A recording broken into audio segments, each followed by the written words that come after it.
Hi friends, welcome back to our channel படித்ததில் படித்தது. இன்றைக்கி நம்ம படித்ததில் படித்தது சேனலில் எது சம்மந்தமான வீடியோ நம்ம பார்க்க போகிறோம் அப்படின்னு பார்த்தீங்கன்னா, அதாவது குழந்தைக்கு பிளான் பண்ணும்போது ஓவலேஷன் அப்படிங்கிறது எவ்வளோ முக்கியமான ஒரு பீரியடோ அதே மாதிரி இம்ப்ளான்டேஷன் அப்படிங்கிறதும் ரொம்ப ரொம்ப இம்பார்ட்டண்டான ஒரு பீரியட். அந்த பீரியடில் வந்து பார்த்திங்கன்னா நிறைய வீடியோஸ் வந்து அது ரிலேட்டடாக நம்ம போட்டிருக்கோம். பார்த்திங்கன்னா இம்ப்ளான்டேஷன் சிம்டம்ஸ் எப்படி இருக்கும், அதாவது அதுக்குண்டான அறிகுறிகள் எப்படி இருக்கும், அதுக்கப்புறம் அந்த இம்ப்ளான்டேஷன் பீரியடில் என்ன பண்ணலாம் என்ன பண்ணக்கூடாது, என்ன மாதிரியான ஃபுட் எடுத்துக்கலாம் ஃபுட் எடுத்துக்கக்கூடாது, அதே மாதிரி அந்த இம்ப்ளான்டேஷன் டைமில் நமக்கு என்ன மாதிரியான ஹார்மோன்ஸ் தேவை, அப்போ அந்த ஹார்மோன்ஸை தூண்டக்கூடிய உணவுகள் என்னென்ன இப்படின்னு சொல்லிட்டு இது ரிலேட்டடாக நம்ம வந்து நிறைய டாபிக்ஸ் போட்டிருக்கோம்.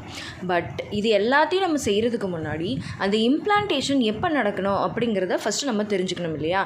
அதாவது பார்த்திங்கன்னா நார்மலாக ஓவலேஷனுக்கு பின்னாடி அந்த இம்ப்ளான்டேஷன் அப்படிங்கிறது எத்தனாவது நாளில் நடக்கும் அப்படிங்கிறத பற்றி நிறைய பேருக்கு ஒரு ஐடியாவே இல்லை. ஸோ அதை தான் இன்றைக்கி இந்த வீடியோவில் நான் ஷேர் பண்ணலாம் அப்படின்னு இருக்கேன். ஸோ நீங்களும் வந்து ப்ரெக்னென்சி ட்ரை பண்ணிகிட்ருக்கீங்க அப்படின்னா நிச்சயமாக இந்த வீடியோ உங்களுக்கு யூஸ்ஃபுல்லாக இருக்கும். ஸோ கண்டிப்பாக வீடியோவை ஸ்கிப் பண்ணாமல் கடைசி வரைக்கும் பாருங்கள், உங்களுக்கு ரொம்பவே யூஸ்ஃபுல்லாக இருக்கும். அண்ட் வீடியோக்கு போகிறதுக்கு முன்னாடி நம்ம ஆரோக்கிய உணவை பற்றின இன்ஃபர்மேஷன்ஸ், நம்ம ஆரோக்கிய உணவில் நிறைய homemade and healthy organic products அவைலபிளாக இருக்குது. இன்னுமே நிறைய ஹோம்மேட் ப்ராடக்ட்ஸ் ஹெல்த்தி ப்ராடக்ட்ஸ் வந்து நம்ம லான்ச் பண்ணலாம் அப்படின்னு இருக்கும். ஸோ இதில் வந்து பார்த்திங்கன்னா இன்ஃபர்டிலிட்டி சரி பண்ணுறதுக்கு, அப்புறமா குழந்தைங்க வந்து நல்லா வெயிட் போடுறதுக்கு, பெரியவங்க நல்லா வெயிட் போடுறதுக்கு, அதே மாதிரி வெயிட் லாஸ் பண்ணுறதுக்கு, அப்புறமா டயபெட்டிக் சரியாகிறதுக்கு, நல்ல போன் ஸ்ட்ரென்த் ஆகிறதுக்கு, அப்புறமா கால்சியம் பாரிஜ் மிக்ஸ் இப்படின்னு நிறைய மிக்ஸஸ் வந்து நம்மக்கிட்ட அவைலபிளாக இருக்குது. ஸோ இது எல்லாமே வந்து ரொம்ப ரொம்ப கம்ப்ளீட்லி ஆர்கானிக் ப்ராடக்ட்ஸை யூஸ் பண்ணி ரொம்ப ஹெல்த்தியான முறையில் ஹைஜீனிக்காக எந்தவித ப்ரிசர்வேட்டிவ்ஸும் இல்லாமல் பண்ணி கொடுத்துட்ருக்கோம். ஸோ நீங்களும் வந்து இதை வாங்கி பயன்படுத்தணும்னு நினைக்கிறீங்க அப்படின்னா ஸ்க்ரீனில் தெரிகிற வாட்ஸ்அப் நம்பரை காண்டாக்ட் பண்ணி ஆர்டரை ப்ளேஸ் பண்ணிக்கோங்க. இப்போ வாங்க நம்ம வீடியோ என்ன அப்படிங்கிறத பார்த்துடலாம். இப்போ பார்த்திங்கன்னா நான் ஃபஸ்ட்டே சொன்ன மாதிரி ஓவலேஷனில் கருமுட்டை வெடித்து வெளியில் வந்து அது விந்தணுவோட இணைஞ்சு கரு உருவாகிருச்சு அப்படின்னா அந்த கரு எத்தனாவது நாளில் கருப்பையில் பதியும், இது நடக்க எத்தனை நாட்கள் ஆகும் அப்படிங்கிறது தான் இந்த வீடியோவில் நான் சொல்ல போகிறேன். இப்போ ஃபார் எக்ஸாம்பிளுக்கு நம்ம வந்து ரெகுலர் பீரியட் சைக்கிள் இருக்கிறவங்களே நம்ம வந்து உதாரணத்துக்கு எடுத்துக்கலாம். நான் இர்ரெகுலர் பீரியட்ஸையும் சொல்லுவேன், பட் இருந்தாலும் உதாரணத்துக்கு நம்ம இவங்களை எடுத்துக்கலாம். இப்போது ஒருத்தர் ரெகுலர் பீரியட் 30 நாளைக்கு ஒரு முறை பீரியட்ஸ் ஆகுறாங்க அப்படின்னா அவங்களுக்கு ஓவலேஷன் வந்து பார்த்திங்க அப்படின்னா கிட்டத்தட்ட ஒரு 14லேருந்து 16வது நாட்களுக்குள்ளே நடக்கும். அப்போது அந்த 16வது நாளில் ஓவலேஷன் நடந்து அன்றைக்கி வந்து கருமுட்டை வெயிட் பண்ணிகிட்ருக்க டைம்லேயே அது கருத்தரிச்சிருச்சு அப்படின்னா அந்த கரு வந்து எப்போது இது எல்லாமே எங்கே நடக்கும் அப்படின்னு பார்த்திங்க அப்படின்னா ஃபெலோப்பியன் டியூப், அதாவது பெண்களோட கருப்பையில் 2 பக்கமுமே 2 குழாய்கள், கரு இணை குழாய்கள் அப்படின்னு சொல்லுவாங்க. அந்த குழாயில் தான் கருமுட்டை வந்து ஓவரிலேருந்து வெடித்து வந்து குழாயில் வெயிட் பண்ணிகிட்ருக்கும். குழாயில் தான் வந்து அந்த கருத்தரிப்பு, அதாவது கன்செப்ஷன் இல்லைன்னா ஃபர்டிலைசேஷன் அப்படின்னு சொல்லுவாங்க, அது வந்து நடக்கும். அங்கேயே தான் வந்து அந்த செல் பிரிதலும் நடக்கும், அதாவது செல் டிவிஷன் அப்படின்னு சொல்லுவாங்க, பிளாஸ்டோசிஸ்ட் அப்படின்னு சொல்லுவாங்க. அது எம்ப்ரியோவாக மாறி அதுக்கப்புறமா அது கருக்குழாயில் இறங்கி வந்து யுட்ரஸில் வந்து பதிஞ்சு அது வளர்ந்தாதான் அந்த ப்ரெக்னென்சி வந்து கன்ஃபார்மே ஆகும். ஸோ அப்போ இது வந்து நடக்க எத்தனை நாள் ஆகும் அப்படின்னு பார்த்தீங்கன்னா டியூப்பில் வந்து ஒரு 2-3 நாட்கள் வந்து இருக்கும்.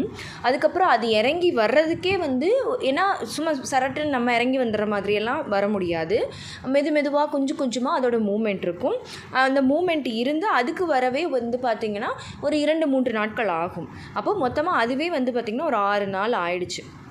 அப்போது ஓவலேஷன்லேருந்து ஒரு 6லேருந்து 12 நாட்களுக்கு உள்ள இம்ப்ளான்டேஷன் அப்படிங்கிறது நடக்கும். அப்போது இப்போது 16வது நாள் ஓவலேஷன் ஆகியிருக்கு அப்படின்னா அது கூட ஒரு 6 ஆட் பண்ணிக்கோங்க, இல்லை ஒரு 10 நாளில் நீங்கள் ஆட் பண்ணிக்கோங்க அப்படின்னாலும் உங்களுக்கு வந்து 25 நாளுக்கு அப்புறம் தான் ரெகுலர் பீரியடாக இருக்கிறவங்களுக்கு இம்ப்ளான்டேஷன் நடக்கும். ஒரு சில பேருக்கு சீக்கிரமும் நடக்கலாம், அதுதான் அவங்க என்ன சொல்கிறாங்கன்னா 6 நாள்லேயும் நடக்கலாம், சில பேருக்கு 12 நாள் ஆகலாம். அது வந்து ஒருத்தரோட பயாலஜிக்கல் கண்டிஷனை பொறுத்து. அப்போது மேக்ஸிமம் ரெகுலர் பீரியடாக இருக்கிறவங்களுக்கு ஒரு 24 நாளுக்கு அப்புறமா தான் இம்ப்ளான்டேஷன் அப்படிங்கிறது நடக்கும். இதே இது இர்ரெகுலர் பீரியட்ஸாக இருக்குது அப்படின்னா அவங்களுக்கு வந்து ஒரு 10 நாள் 15 நாள் எக்ஸ்ட்ரா பின்னாடி எடுத்துக்கலாம்.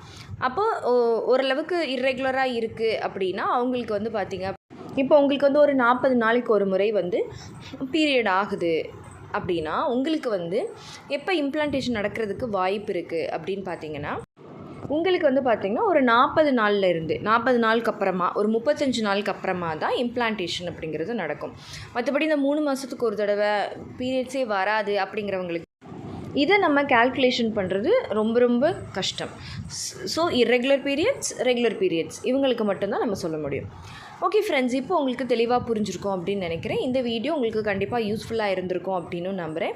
இந்த வீடியோ உங்களுக்கு யூஸ்ஃபுல்லாக இருந்திருந்தால் மறக்காமல் லைக் பண்ணுங்கள், கமெண்ட் பண்ணுங்கள். உங்கள் ஃபேமிலி அண்ட் ஃப்ரெண்ட்ஸுக்கும் இந்த வீடியோவை மறக்காமல் ஷேர் பண்ணுங்கள். அண்ட் நம்ம படித்ததில் பிடித்தது சேனலை இது வரைக்கும் சப்ஸ்கிரைப் பண்ணாமையே பார்த்துட்ருக்கீங்க அப்படின்னா மறக்காமல் சப்ஸ்கிரைப் பண்ணிக்கோங்க. பக்கத்தில் இருக்கிற பெல் ஐகானையும் சேர்த்து கிளிக் பண்ணி ஆல் கொடுத்து வச்சுருங்க. ஓகே ஃப்ரெண்ட்ஸ், பாய், தேங்க்யூ.